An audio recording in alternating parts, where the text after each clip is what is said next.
मैं गौतम को जानना चाहती हूँ, एक काउंटर क्वेश्चन लेते हैं, एक छोटा सा सवाल मैं गौतम से लेना चाहती हूँ। मैं गौतम को कभी नहीं रोकता हूँ, लेकिन इस बात पे रोकूंगा मैं इस बात पे रोकूंगा क्योंकि देखिए वो जो बोलिंग यूनिट थी ना पाकिस्तान की उस वक्त, उमर गुल का नाम सबको याद होगा, वो बड़े जबरदस्त यॉर्कर डालते थे, वो बड़े जबरदस्त गेंदबाजी करते थे। सोहेल तनवीर वो मतलब उनका जो रॉन्ग फुटेड था वो बल्लेबाज को लेट कर देता था, वो आसान नहीं था। और पूरे विश्व कप में हमने देखा था कि उसको बहुत सारे बल्लेबाज फेस नहीं कर पाए। अब ये दो इतने मैंने नाम दे दिए जहां पे 8 ओवर आपको जो मिलते हैं ना, वो क्वालिटी 8 ओवर आपको मिलते हैं। और उसके सामने आपने उसके बाद में आप अफरीदी की बात करते, अराफात की बात करते, बाकी गेंदबाज भी आते, वो क्वालिटी थी उनके पास और भी थी।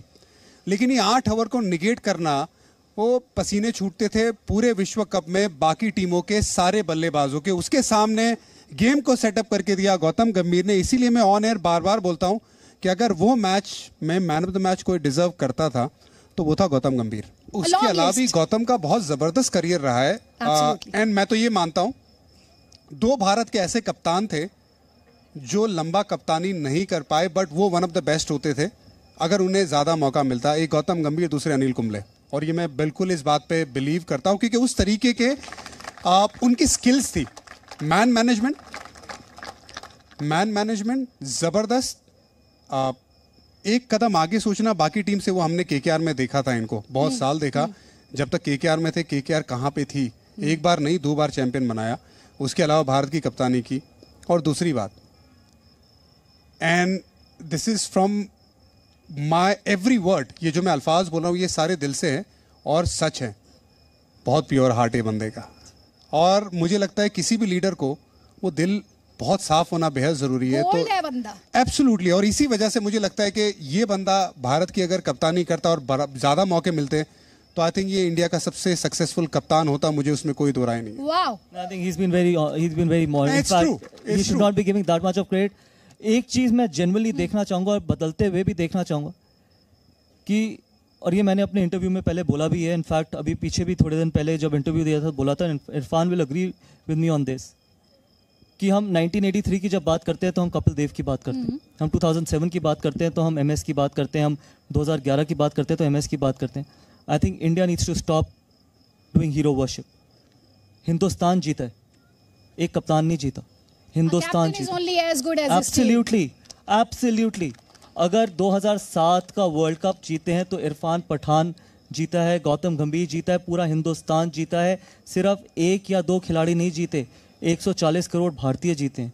तो जब तक आप हीरो वर्शिप से उठ के इंडियन टीम को रिस्पेक्ट करना शुरू करेंगे, तभी वही एक बहुत बड़ा रीजन है कि हम 2011 से अभी तक नहीं जीते, क्योंकि हम हीरो वर्शिप से आगे उठ ही नहीं पाए।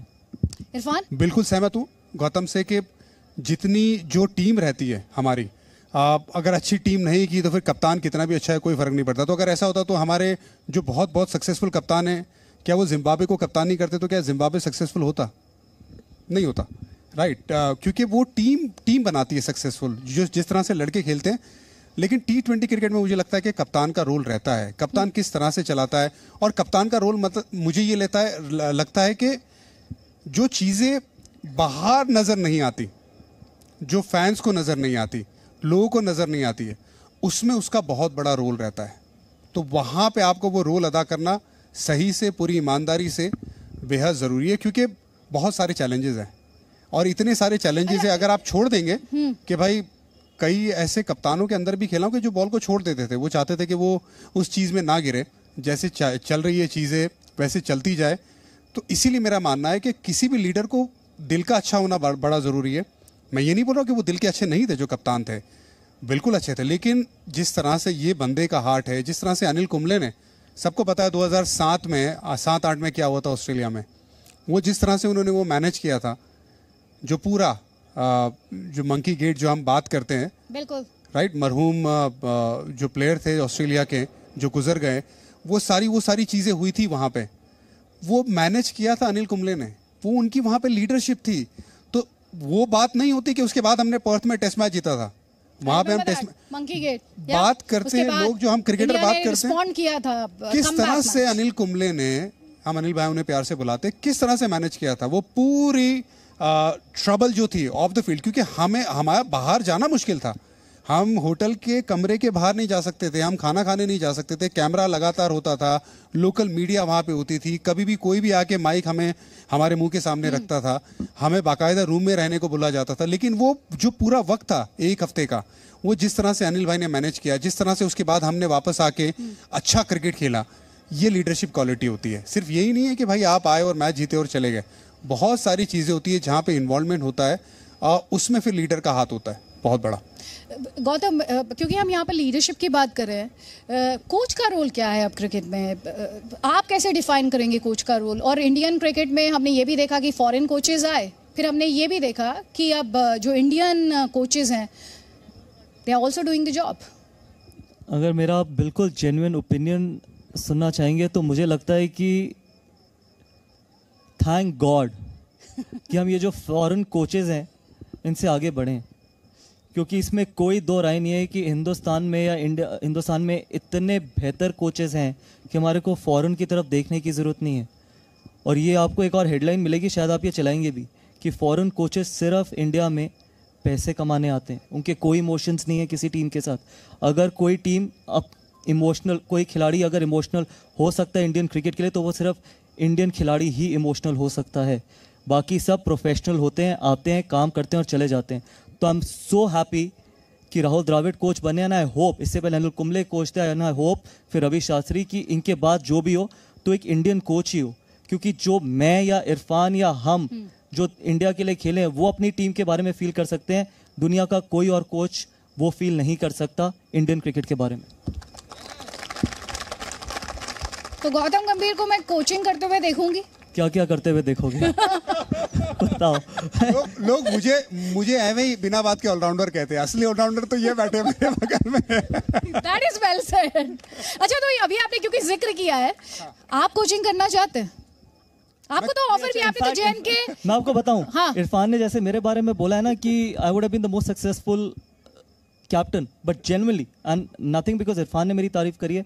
इरफान अगर कोचिंग में आएंगे ना, probably you'll see one of the most successful Indian coaches to be coaching Indian cricket, and I'm not kidding because he's sitting, क्योंकि मैंने इरफान के साथ बहुत वक्त गुजारा है, और मैं इसलिए नहीं कह रहा क्योंकि मेरे साथ बैठे हैं, क्योंकि चाहे वो कमेंट्री बॉक्स में हो, क्योंकि जब आप कमेंट्री एक दूसरे के साथ कर रहे होते हैं तो आप बहुत चीज़ें एक दूसरे की एनालाइज करते हैं कि वो किस तरीके से गेम को देख रहे हैं, आप किस तरीके से गेम को देख रहे हो, क्योंकि बहुत लोग सिर्फ कमेंट्री करते हैं, जो देखते हैं वो बोलते हैं, लेकिन बहुत कम लोग हैं जो उसको एनालाइज करके कि आप किस तरीके से गेम को आगे जीत सकते हैं हारी हुई सिचुएशन में से।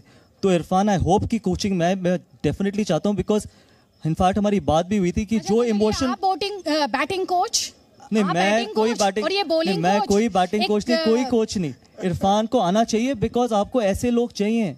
अगर ऐसे लोग कोचिंग में नहीं आएंगे तो फॉरेन कोचेस आएंगे, एक्सप्लॉइट करेंगे, पैसे कमाएंगे और अगली फ्लाइट पे वापस चले जाएंगे। It's time, we need to honour our Indian players and it's high time. I hope Irfan gets into that. तो राहुल द्रविड़ के बाद Irfan Pathan, and I genuinely hope so.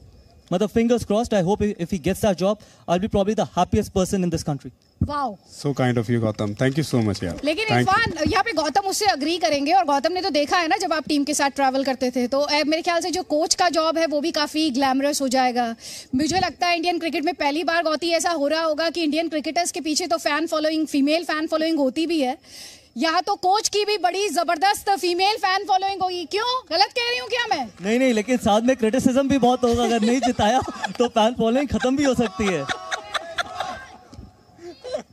तो दोनों प्रोज एंड कॉन्स है कोचिंग के। ऐसा नहीं है कोचिंग बहुत आसान है, अगर कोचिंग के अपने टेन्योर में अच्छा नहीं किया इंडियन क्रिकेट ने, तो आप ही लोग यहाँ पर बैठ के क्रिटिसाइज भी कर रहे होगे। इरफान, जो गौती ने कहा और जो मैंने कहा, दोनों, अब आप वो फीमेल फैन फॉलोइंग के बारे में थोड़ा सा दो शब्द तो होने चाहिए। नहीं, जब भी आप ये बात कर रहे हैं तो वो लाइन मेरे कान से निकल जा रही है, पता नहीं मेरे कान में आ नहीं रही है, लेकिन but it's really kind of Gautam to say what he said. देखिए, कोचिंग क्रिकेट पैशन है, जाहिर सी बात है, बहुत बड़ा पैशन है, और मैं इंडियन क्रिकेट के लिए बहुत ज़्यादा पैशनेट हूँ। और इसलिए नहीं कि अगर कोई क्रिकेटर, कोई भी लोकल जो क्रिकेटर रहता है, अगर वो अच्छा है, मुझे ये लगता है कि इनडायरेक्टली ना एक क्रिकेटर की जिम्मेदारी रहती है कि उसको आगे बढ़ना चाहिए। ना तो मैं उससे कुछ एक्सपेक्ट करता हूँ रिटर्न में, यहाँ तक कि मैं उससे हेलो भी एक्सपेक्ट बिल्कुल नहीं करता। मैं चाहता हूँ कि अगर वो डिजर्व करता है कोई चीज़, तो उसको पीछे से एक थोड़ा सा पुश होना चाहिए। वो मेरी और बहुत सारे क्रिकेटर है, इवन गौतम भी वही करते, वो पुश करते रहते हैं इंडियन क्रिकेट को, इंडियन क्रिकेट के लड़कों को। और इंडियन क्रिकेट को इंडियन क्रिकेटर से ज़्यादा और कोई नहीं जानेगा।